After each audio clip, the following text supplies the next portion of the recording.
अस्सलाम वालेकुम व्यूवर्स, उम्मीद है कि सब खैरियत से होंगे। आज की रेसिपी है ये एगलेस डोनट्स। बहुत सॉफ्ट एंड फ्लफ़ी बनकर तैयार होते हैं। विदाउट एग भी ये बहुत यमी बनकर तैयार होते हैं।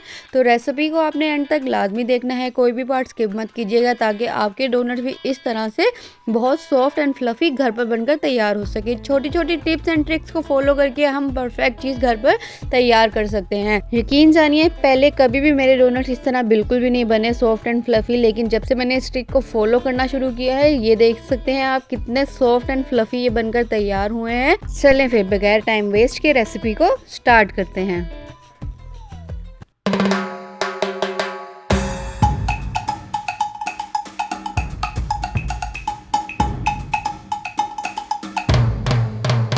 सबसे पहले एक बाउल में हमने गर्म दूध ले लेना है, वार्म मिल्क, मतलब मैंने इसे 1 मिनट के लिए माइक्रोवेव किया था। इतना ही दूध हमें गर्म चाहिए। इसमें मैं शामिल करूंगी 1/4 कप पाउडर शुगर।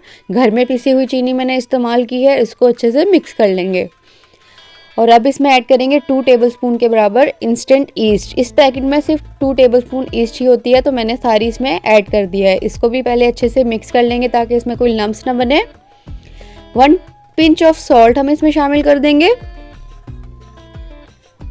और मैदा मैं यहाँ पर इस्तेमाल करूँगी 2 कप। इसको भी मैंने पहले से छान लिया था। 2 कप मैदा मैं इसमें ऐड कर दूंगी और सारा मैदा हमने एक साथ नहीं शामिल कर देना, ग्रेजुअली हमने इसमें ऐड करना है। पहले मैंने इसमें 1 कप मैदा ऐड किया और इसे मिक्स कर लिया है और अब इसमें मैंने दूसरा कप मैदा ऐड कर दिया है। यहाँ पर हम हाथों का इस्तेमाल करेंगे और बिल्कुल भी मिक्सर इस्तेमाल नहीं करेंगे, क्योंकि अब हमने इसकी एक डो बनानी है। डो बनाने के लिए अब मैं इसको आहिस्ता आहिस्ता मिक्स करती जाऊँगी। इसमें और दूध की या किसी भी चीज़ की ज़रूरत हमें नहीं पड़ेगी। यहाँ पर मैंने इसमें 2 tablespoon room temperature butter add कर दिया है। बटर ऐड करने के बाद ये इस तरह से आहिस्ता आहिस्ता से डो फॉर्म में आ जाएगी। इस तरह बस थोड़ी देर आपने इसे नीट करते रहना है। सॉफ्ट एंड फ्लफ़ी डोनट्स की सबसे बेहतरीन टिप यही है कि जब आप इस डो को इस तरह से गूंद ले तो यहाँ पर आपने किसी भी काउंटर टेबल पे या रोलिंग मैट पे इसे इस तरह से रखना है। इसमें 1 टेबलस्पून के बराबर बटर शामिल कर दिया है और इसको हमने हाथों की हथेली की मदद से इस तरह नीट करना है। 7 से 8 मिनट या मैक्सिमम 10 मिनट आपने इसे नीट करना है, जिसकी वजह से ये बहुत सॉफ्ट एंड फ्लफ़ी बनकर तैयार होते हैं और इसकी वजह से हमारी जो ईस्ट है वो भी एक्टिवेट हो जाती है। यहाँ पर मैंने पूरा टाइम देख के 7 मिनट इसे नीट किया है और इस तरह से इसको बॉल बना दिया है और अब हम इसे प्रूफिंग के लिए रख देंगे।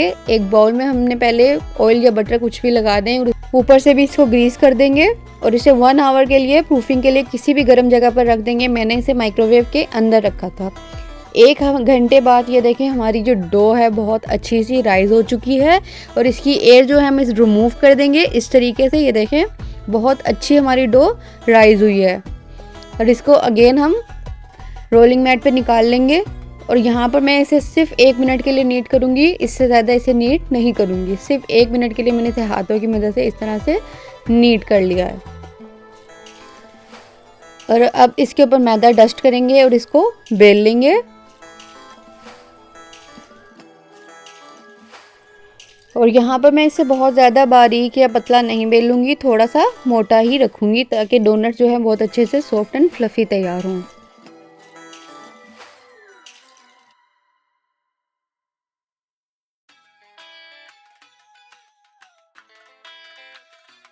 डो को हमने बेल लिया है और हम यहाँ पर किसी भी कैप की मदद से इसके राउंड शेप में कट कर लेंगे। अगर आपके पास डोनट कटर नहीं है तो बिल्कुल भी आपने घबराना नहीं है और किसी भी नोज़ल की मदद से हम दरमियान में से इस तरह से होल बना लेंगे। ये हमारे परफेक्ट डोनट शेप जो हैं तैयार हो गया और इस आटे को हमने वेस्ट नहीं करना। अगेन इसे रोल करेंगे और बेल लेंगे और दोबारा इसके डोनट्स तैयार हो जाएंगे। अब मैं इसे सेकेंड प्रूफिंग के लिए 10 मिनट के लिए रखा है इस तरह से ढक के और ये देखें हमारे डोनट्स जो हैं दोबारा राइज हो चुके हैं। ये देखें बहुत अच्छे से ये सेकंड प्रूफिंग भी इसकी हो गई है और अब चलते हैं इसकी फ्राइंग की तरफ। फ्राइंग के लिए तेल जो है मीडियम हॉट होना चाहिए, बहुत ज़्यादा गर्म नहीं होना चाहिए। हल्के से बबल्स आना शुरू होंगे तो इसका मतलब हमारा ऑयल जो है बहुत अच्छा सा गर्म है। एक साइड पे कलर आ चुका है, इस तरह से हम इसे टर्न कर लेंगे।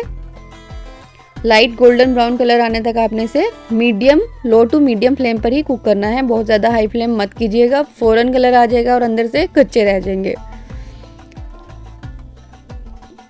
और ये दोनों तरफ से पक चुके हैं। अब मैं इसे डिश आउट कर लूँगी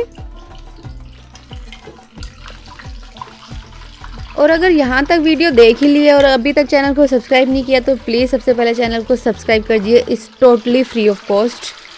अब मैं सारे डोनट्स को डिश आउट कर लूँगी। और अब जी हमारे डोनट्स जो हैं फ्राई होकर आ गए हैं सारे। इतना खूबसूरत इनको कलर आया है, ये देख सकते हैं आप। अब हम इसकी चॉकलेट ग्लास तैयार करते हैं, जिसके लिए मैंने यहाँ पर कुकिंग चॉकलेट ले ली है 1 कप। आप डार्क चॉकलेट या कुकिंग चॉकलेट कुछ भी ले सकते हैं। मैंने यहाँ पर 2 टेबलस्पून बटर ऐड किया और इसको मैं माइक्रोवेव कर दूँगी 2 मिनट के लिए। और इसको अब मिक्स करेंगे तो ये सारी चॉकलेट जो है मेल्ट होती रहेगी। आप इसे डबल बॉयलर पर भी कर सकते हैं, माइक्रोवेव में भी अच्छे से आसानी से हो जाती है। और अब हम 1 बाय 1 सारे डोनट्स पे चॉकलेट की टॉपिंग करते रहेंगे। इस तरह से एक डोनट को लेंगे और सिर्फ हमने एक साइड पर ही इसको इस तरह से डिप करना है। और ये देखें बहुत डिलीशियस हमारे डोनट्स जो हैं तैयार हो गए हैं। इस तरह सारे डोनट्स में मैं चॉकलेट को लगा दूंगी। और डेकोरेशन आप अपनी मर्ज़ी से कुछ भी कर सकते हैं। मैंने यहाँ पर स्प्रिंकल्स ऐड किए हैं, आप चॉकलेट चिप भी ऐड कर सकते हैं, ओरियो बिस्किट्स भी लगा सकते हैं।